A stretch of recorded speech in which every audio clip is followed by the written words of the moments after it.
My appeal to you is this, that long after this controversy is hushed in silence, long after this turmoil, this agitation ceases, long after he is dead and gone, he will be looked upon as the poet of patriotism, as the prophet of nationalism and the lover of humanity. Long after he is dead and gone, his words will be echoed and re-echoed, not only in India, but across distant seas and lands. Therefore, I say that the man in his position is not only standing before the bar of this court, but before the bars of the High Court of history.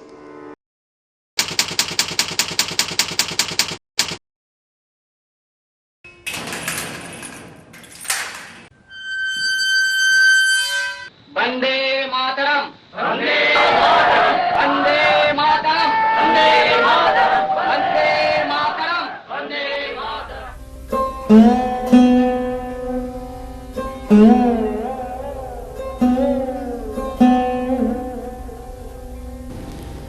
Chittaranjan দাসের জোরালো সওয়ালে রাজশক্তির রোষানল বৃদ্ধি করে রাহু মুক্ত হলেন বিপ্লবী অরবিন্দ ঘোষ।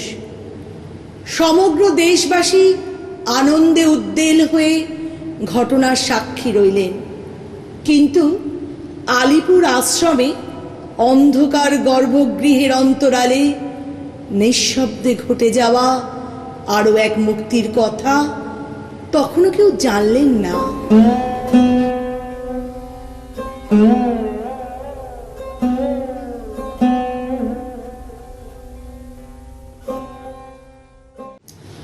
উঠলেন ৬ নম্বর college স্কোয়ারে মেসোমশাই কৃষ্ণকুমার মিত্রের বাড়িতে। ওই দিন বিকেলেই অগণিত ভক্তের অনুরোধে ক্লান্ত শরীরে বারান্দায় এসে দাঁড়ালেন। দর্শনার্থীরা অবাক হয়ে দেখলেন দীর্ঘ কারাবাসের ক্লান্তির কোনো চিহ্ন তো নেই, বরং উজ্জ্বল দিব্য আভায় মুখমণ্ডল যেন উদ্ভাসিত। অদ্ভুত এক প্রশান্তি নেমে এলো সকলের মধ্যে।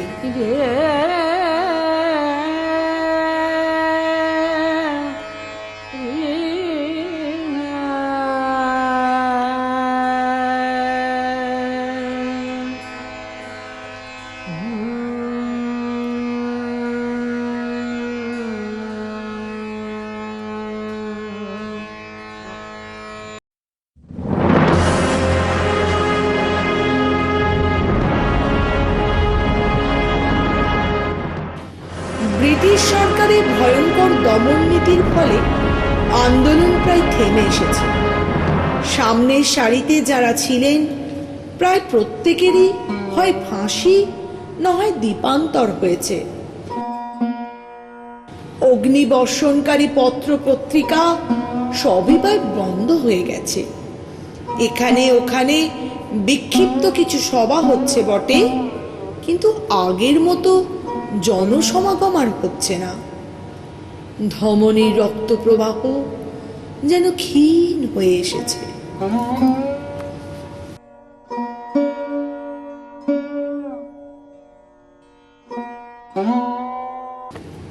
শ্রী অরবিন্দ স্থানীয় নেতাদের নিয়ে ছোট ছোট করে আবার বসা শুরু করলেন।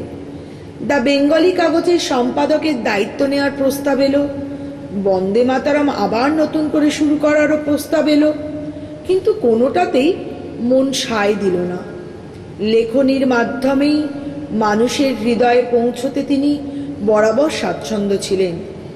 জীবনের ঝুঁকি নিয়ে সম্পূর্ণ নিজস্ব সম্পাদনায় 2টি সাপ্তাহিক পত্রিকা প্রকাশের সিদ্ধান্ত নিলেন, বাংলায় ধর্ম এবং ইংরাজিতে কর্মযোগী।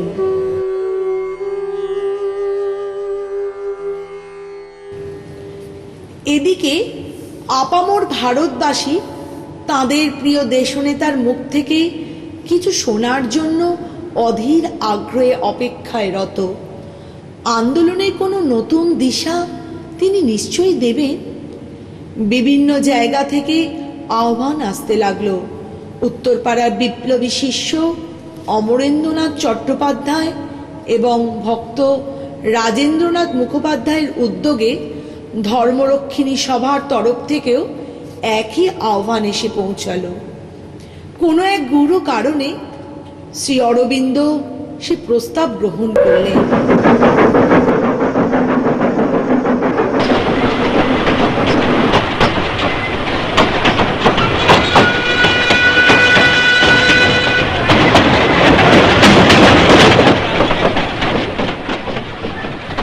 রেলগাড়িতে আনার কারণ বহু মানুষকে দর্শনের সুযোগ করে দেওয়া।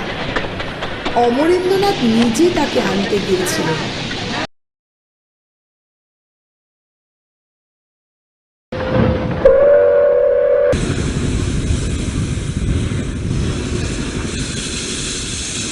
বেলা 2টো নাগাদ উত্তরপাড়া স্টেশনে সমস্ত গাড়িটি খালি হয়ে যায়।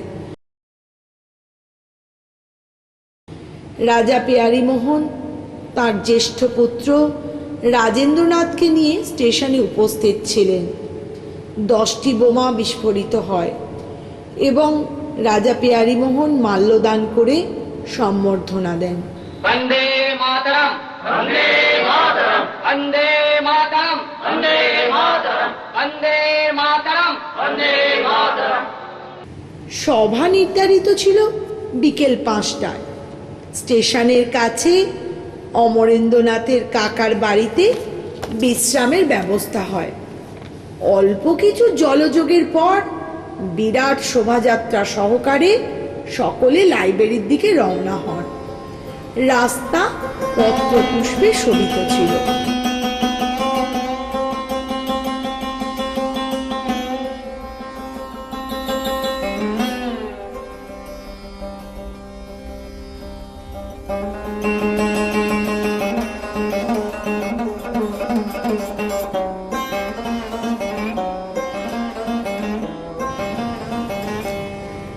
লাইব্রেরি প্রাঙ্গণ কানায় কানায় পূর্ণ।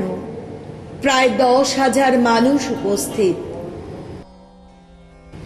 সভাস্থলে শ্রী অরবিন্দের অন্ধভক্ত রাজেন্দ্রনাথ, যিনি মিছরিবাবু নামে খ্যাত ছিলেন, শ্রী অরবিন্দকে আস্পন্দ পদবিলম্বিত মাল্যদান করে সাষ্টাঙ্গে প্রণাম করে। 20টি বোমাও বিস্ফোরিত হয়।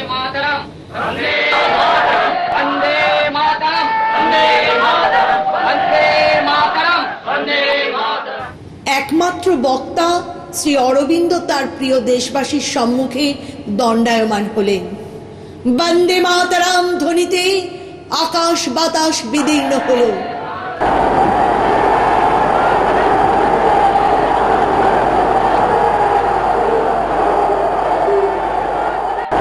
বক্তার একবার অঙ্গুলি হেলনে সভাস্থলে জনশূন্য নিস্তব্ধতা দেখা গেল। শ্রী অরবিন্দ ভাষণ শুরু করলেন, যেন গঙ্গোত্রীর কুলুকুলু ধ্বনি।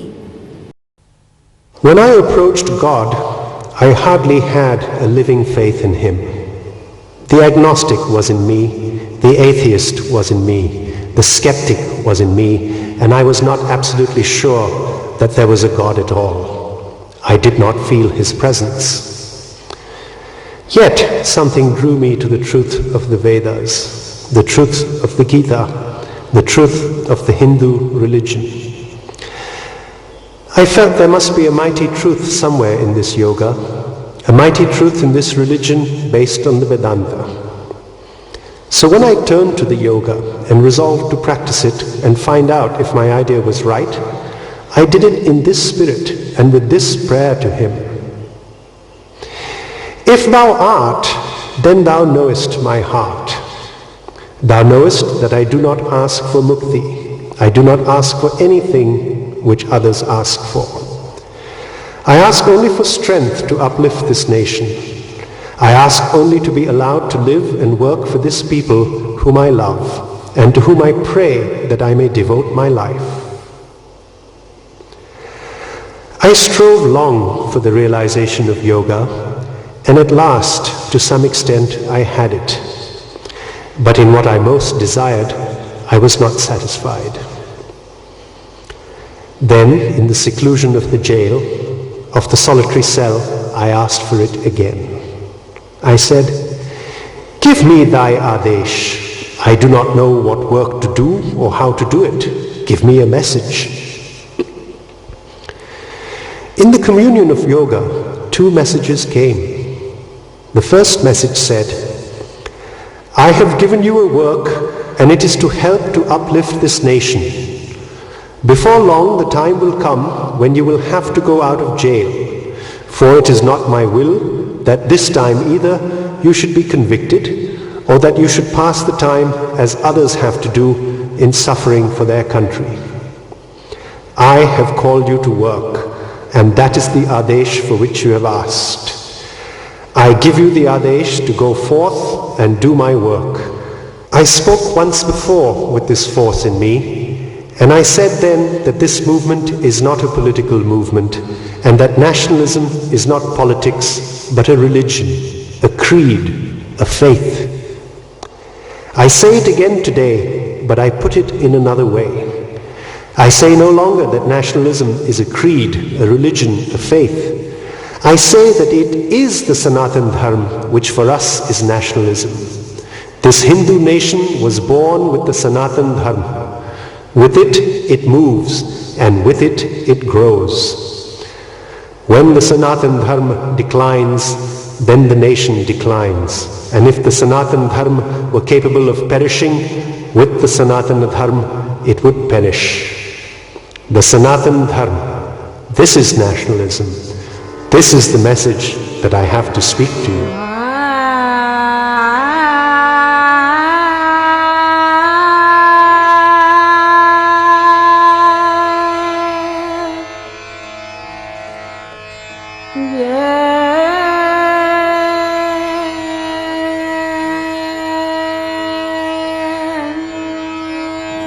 সভাভঙ্গের পর দোতলার ঘরে ঘণ্টাখানেক বিশ্রাম করে সন্ধ্যায় রাজা পেয়ারী মোহনের জুড়ি গাড়িতে শ্রী অরবিন্দ আবার কলকাতার উদ্দেশ্যে রওনা দেন।